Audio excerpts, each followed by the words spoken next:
fellow collectors, and welcome to Long's Toys. Today we are taking a look at Core Class Ravage from the Transformers Studio series from Hasbro. And this is kind of interesting because this is kind of the first foray into the Core Class size for Studio series. Previously they had just been Deluxes, Voyagers, Leader Class. And it's kind of just neat to see them finally breaking into this size class. Now it makes total sense to start with Ravage because we previously had the Voyager class Soundwave, and you want to kind of get that cassette dynamic, or the rectangle dynamic, I don't know. But in any case, it makes sense to start with Ravage here and get some of these smaller figures into this line. Now the other one that was released around the same time is Shockwave, and that doesn't really make any sense to me, but we'll save that for his video. But in any case, I also think it's interesting to note that they do not have any numbers associated with them. So all of the previous Studio Series releases have been assigned a number, kind of, in sequential order of their release. But Core Class, not so much. No numbers for these guys. So packaging also of the newer variety where there is no plastic window here. You can reach right in and touch the figure, and it's just kind of, tied down to the piece of cardboard back there. But that's fine. I understand they're trying to get rid of plastic packaging, which I'm all for. On the back here, you have the robot mode, Jaguar mode, whatever you want to call it. And then the rectangle mode. Again, still not sure what that's about. But packaging up here, you have some cool artwork, which I like. Of course, this is from his appearance in the movie Transformers Bumblebee. And yeah, that's pretty much it for the packaging. So I'm going to go ahead and get him out of there, and we're going to take a closer look. So here's Ravage out of the packaging, and he's alright. He's got a decent amount of articulation, pretty good paint applications. The little head's not too bad. The mouth can actually open and close, which is nice. He's got the tiny little painted yellow eyes. He's got kind of a very limited ball joint for each of his four legs. It can definitely move side to side, no problem. You get a little bit of tilt side to side and a little bit of tilt away from the body, but not much. You have a hinge here, you have a hinge here. And then pretty much that's universal. You do have two hinges down here for the back legs. So you have a hinge here, and you can also move the little feet down here as well as the knee. And then, of course, that ball joint I mentioned earlier. He's got a hinge here for the tail. So pretty decent amount of articulation. I do like that the mouth can open and close. I think that's fun. Now, he does come with a bunch of accessories as well. So he's got this tiny little, like, rocket pack, I guess, that you go ahead and peg here on the top. There we go. Then he's got these two little missile launchers here that you can peg onto the rear legs, just like the original toy. So we will peg those in. And that's pretty cool. I like the look of that. And then he's got this really large gun piece here that you can peg underneath, so he can have another gun underneath. I mean, I feel like that's excessive. I like the ones on the back legs. I don't really care for this one underneath, but just to show off that it can, I'm going to go ahead and take that off, and we'll just stick with these. Even this, I don't need so much. I think this is a nice touch, because like I said, that's what the original toy had, so the character has a history with, guns mounted on his rear legs. But I mean, this is fine. It doesn't really get in the way or anything. But that piece underneath, I think, is kind of ridiculous looking. But yeah, so he is a cool little Jaguar friend. Not bad. Like I said, pretty decent articulation. Good accessories. Nice paint applications. Let's go ahead and get into his transformation. Alright, so I've gone ahead and I've removed all of his accessories for the transformation. Now, technically, you can store this little piece here underneath about halfway through. I'm not going to bother doing it because if I already have to have a pile of all the other accessories off to the side, what's the point in storing 1 out of 4? I don't really get it, but you can store it under there if you want. I wanted to point that out. I just think if they had storage for all of the weapons, I would appreciate it, but they don't. So we're just going to go ahead and get started here. This piece actually is going to flip down like that, and then you kind of have to move the legs around as this rotates all the way around and connects up inside here. And so that'll move those hind legs very much up on the body. You're going to take the head and just rotate that straight down. You're going to kind of move these out of the way here, just like so. Now you can bring this down, and this is the point where you can go ahead and peg that piece in there if you want, and then this will close over top of it. You can see here that there's the tiniest little peg hole, and there's these little pegs right here. So you're going to kind of bring this up, fold this up here like this, and then this is going to come up and peg, whoops, right there. So that's how that should be all lined up. So we're going to once again fold these all up like so, and then this is going to peg in to the body right there. So there you go. Now for these front legs, we're going to do something very similar, except there's a tiny peg right here, and then there is a tiny peg hole on the inside of the leg, which it's kind of difficult to see. Here it is. You can see right there. So this is going to come down, and then this is going to peg into that spot like so, and then this is going to kind of fold up like that. So once again, this comes down, peg this into the side of the leg, and then this just flips up. I don't think I have that pegged in correctly. One of these I don't have. Oh, I see. I have to angle this correctly, otherwise it's not going to work. There we go. And then that can flip up. So here's your rectangle. Now the problem with this, these legs hang down too far. So that's going to be a problem when we try to put him in Soundwave's chest. We'll get there in a moment.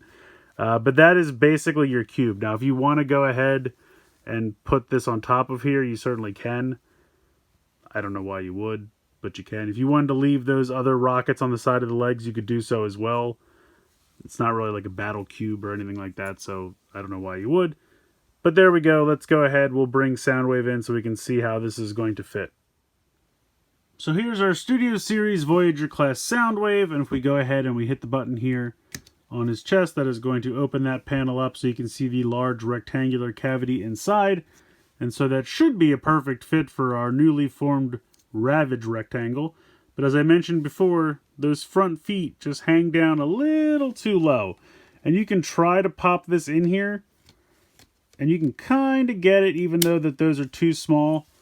But you can see how they kind of, this one right here is going to hang down, and it's really difficult to get this to close. In fact, you kind of can't, because there isn't room for the hinge. Because all these pieces are kind of hanging down here. Now the problem is this won't really go much further back. And it's also kind of difficult to get this out of here once you've gotten it in here. So we'll try to pop that out. Now the first time I did this, it kind of popped these off. And you could kind of pop these front paws off if you would really like to try to get this to work a little better. It's not going to make much of a difference, unfortunately. Even with those taken off, you know, it kind of just doesn't fit all that well. And the reason is because of this piece back here. So the way this transforms, if you're familiar with this, and let me zoom out here a little bit. This lifts up, and then this is supposed to, I'll take this off. This is supposed to rotate, and then it's how it transforms, and it becomes kind of like a window for the vehicle mode. But because this is all just extra, like, you know, heft that's in the way. This is just, like, if this was just a flat panel and I didn't have all of this plastic in my way, I could fit this cube in his chest a lot easier. Because if you kind of leave this out, you can kind of see how this fits in here a lot better. Again, the feet still hang down, which is really annoying. But you can kind of get this in here to the point that this will close. But now, like, a lot of this hangs back here, and so this just will not close. It kind of closes, but not all the way. It's just not designed great. Well, actually, I got it to close a little bit there, but you can see it's kind of bursting out, and it really wants to pop out. So it doesn't fit very well. It just seems like, I don't know, just a bunch of different ways it wasn't designed that well. I mean, first of all, this is almost like impossible to get out of here. 2, these feet hang down too low. That was just a design mistake. I mean, you can kind of, if I don't peg it in and I just kind of like do this and kind of have that go up a little bit, it might work a little better. But it's still not the best fit. And it's still the hinge, you know, doesn't want to close because things are kind of in the way. And You can kind of use this to kind of pop this in and out. It's a little bit easier if you open that up to kind of use your finger to pop it out of there. It's just not well designed. And that's kind of a bummer because, you know, anytime you have Soundwave, you want the cassettes or rectangles or whatever you're going for here to fit. And I will say that this is a problem they seem to have a lot because Rumble and Frenzy and Ratbat didn't really fit into Siege or Energon Soundwave because they were too boxy. And this guy doesn't really fit that well because his front paws just kind of hang down a little too low. And plus, even if they didn't, like, I even popped these both off of here just to see if that was the problem. And it still just didn't really fit that well. They're just kind of, there's not enough space in his chest, but like he's already super wide as it is to accommodate these. And the hinge just doesn't want to close. It's just not engineered very well. I'm sorry to say. They're still fun figures on their own, but the, you know, chest, you know, storage component is just not engineered that well. And that's a bit of a bummer. But one thing I do think is kind of cool. We had the shoulder cannon that we took off a second ago. We can kind of swing this around to kind of get a normal peg here. This massive piece that comes with Ravage probably looks familiar because it looks very much like the end of Soundwave's gun traditionally. So you can kind of peg this in here and get kind of like a traditional Soundwave blaster. Now, it's a shame it doesn't fit in this one, and there's really no way to kind of have him hold this while also having the shoulder-mounted turret. But I do think that's kind of a neat option that they went back and gave us this piece. So if you want kind of a more traditional Soundwave gun, you can actually achieve that here. Now, he doesn't hold it the best because, you know, the way this is made, this kind of runs into all this forearm kibble here. And I think this is really this is Studio Series Soundwave's problem in general, is that he's got so much like kibble and extra angles of plastic to get, you know, add to the aesthetic, and they just get in the way of a lot of things. Like especially all of that inside here, you know, the forearms being extra bulky. It's just kind of a bummer. But I do really like this. I think this is kind of a nice little Easter egg that they threw in here. I still wish he had another gun that looked more like this so I could still have this gun plus the one over his shoulder. I mean, you can kind of peg this in back here and it'll just be straight up. So he looks more like Megatron. But I do appreciate that this little accessory that came with Ravage kind of completes Soundwave's blaster. I just wish this fit into his chest a little bit better. So unfortunately, I think Ravage is only okay. I mean, as a little Jaguar, he's not bad. He's got pretty good articulation, good paint applications. I do really like all the accessories he comes with. I like the rear leg mounted missiles here as a kind of general G1 homage. I like the little missile pod up here. He has that large gun piece that you can either peg underneath or you can give it to Soundwave to kind of complete the look of his gun. So I really like all of that. Nice paint applications, good articulation, like I said. As a little Jaguar, he's fine. Now, the problem is his whole alt mode is to turn into something that can be stored into Soundwave's chest. And that doesn't really come across.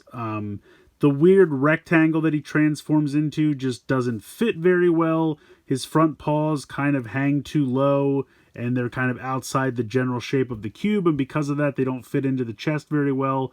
Also, he's just a little too big to fit into the chest, and pieces get kind of stuck in the hinge, and the chest doesn't want to close after he's been inserted. So it's just kind of a bummer all the way around in terms of his compatibility with Soundwave.